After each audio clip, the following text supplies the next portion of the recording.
Hello friends, आप सभी बेहतरीन साथियों को नमस्कार। मैं हूं डॉक्टर विकास और आज हम बात करेंगे यूटीआई के बारे में, urinary tract infection. Urinary tract infection से बहुत सारे मरीज को देखे हैं परेशान रहता है। तो इसके ऊपर आज हम बात कर लेते हैं, ये क्यों होता है, इसका हम कैसे इलाज कर सकते हैं, इसका क्या जांच होता है और इससे हम कैसे बच सकते हैं।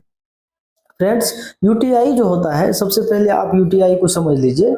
आप ये बगल में जो पिक्चर देख रहे हैं इसको देखिए। दो किडनी है, दो किडनी के नीचे दो यूरेटर गई है और यूरेटर के आगे एक ब्लेडर है और ब्लेडर के आगे एक यूरेथ्रा है।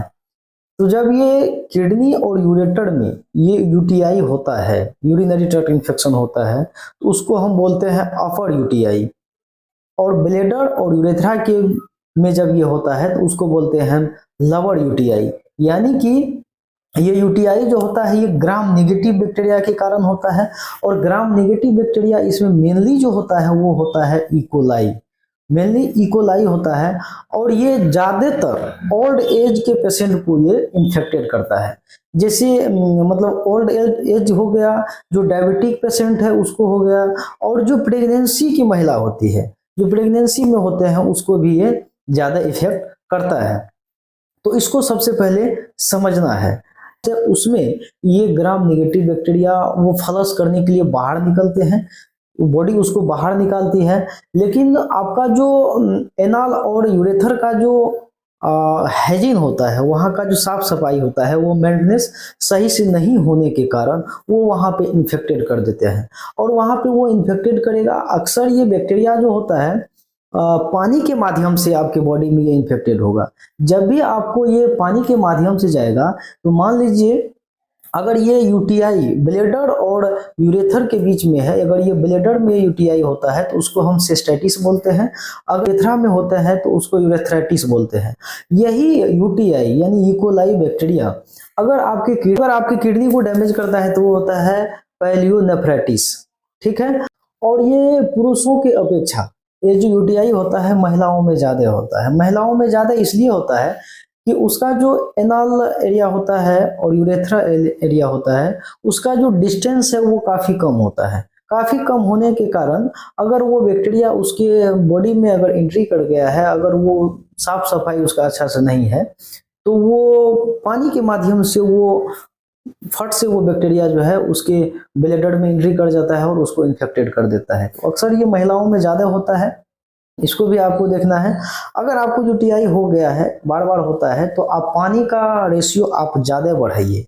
पानी का रेशियो अगर आप ज्यादा बढ़ाएंगे तो होगा क्या, पानी के माध्यम से बैक्टीरिया जो आपके बॉडी में है वो बाहर की ओर फ्लश करेगा, बैक्टीरिया बाहर निकलेगा तो आप उनसे भी राहत पा सकते हैं। और कभी कभी ये भी देखा गया है, अगर ये किडनी का कोई पेशेंट है या किडनी में किसी तरह का स्टोन बन गया है, वहां पे पेशाब का काफी देर तक होल्डिंग होता है यानी रुकावट होता है, तो उस कारण से भी वहां बैक्टीरिया एंट्री होता है और वहां जो पेशाब होता है उसमें वो बैक्टीरिया काफी इन्फेक्टेड करने का चांस रहता है। तो ये सारे कंडीशन को देखते हुए आप मरीज का जब आपके बॉडी को इन्फेक्टेड करता है तो सबसे पहला लक्षण आएगा, आपको पेशाब करने में दिक्कत होगा, पेशाब रुक रुक करके होगा, यूरिन रिटेंशन होगा, यूरिन में बर्निंग होगा, जलन होगा और चुभन टाइप से होगा, दर्द भी होगा। अगर ये किडनी में अगर ये आपको इन्फेक्टेड करता है तो किडनी में आपको कमर में दर्द आएगा, फीवर रहेगा, और ये फ्लैंक पेन जो होता है ये कमर वाला ये इस हिस्सा में काफी दर्द रहेगा। और आपको लगेगा अंदर से मतलब खराश टाइप से है, कंठ सूख रहा है, क्योंकि ये इकोलाई बैक्टीरिया बॉडी को इन्फेक्टेड कर चुका है और इस कारण से आपको बॉडी में कुछ डिस्कम्फर्ट है। इससे आपको इंस्टेंटली डॉक्टर से मिलने की जरूरत होता है। कुछ पेशेंट में ये भी देखा गया है, जो इकोलाई बैक्टीरिया जो उसको इन्फेक्टेड करता है वो बार बार इससे परेशान रहते हैं। बार बार परेशान रहने का उसका एक ही होता है, जो उसका जो टॉयलेट है जहाँ पे वॉशरूम करता है उसका जो मेंटेनेंस है वो अच्छा से साफ सफाई नहीं रहता है। वो साफ सफाई नहीं रहने के कारण वहां से भी यूटीआई होता है। तो हम बात करते हैं इसके टेस्ट पे। इसका जो हम लोग टेस्ट करते हैं, सबसे पहले यूरिन रूटीन एग्जामिनेशन, स्कोपिक एग्जामिनेशन भी होता है और उसमें ये देखा जाता है मेनली जो इसका जो है यूरिन का कलर कैसा है। मेनली जो आप देखेंगे उसमें आपको पस सेल्स देखा जाता है। पस सेल्स में देखा जाता है जो पस सेल का नॉर्मल वैल्यू 5 से कम होना चाहिए, इससे अधिक है तो आपको यूटीआई होगा। तो इसके लिए उसमें और भी देखा जाता है, ब्लड शुगर भी देखा जाता है, यूरिन का कलर कैसा है, उसका हाइजीन कैसा है, उसके बाद इसमें प्रोटीन क्या है, ये सब कुछ देखा जाता है, जैसे आप ये रिपोर्ट में आप देख सकते हैं। उसके बाद इसमें कौन सा एंटीबायोटिक, यूटीआई में कौन सा एंटीबायोटिक पेशेंट के लिए बेस्ट रहेगा, उसके लिए आपको कल्चर एंड सेंसिटिविटी टेस्ट होता है, यूरिन कल्चर एंड सेंसिटिविटी का। उसमें ये आ जाता है जो इसके अंदर में कौन सा बैक्टीरिया का ग्रोथ कम है और कौन सा बैक्टीरिया का ग्रोथ ज्यादा है।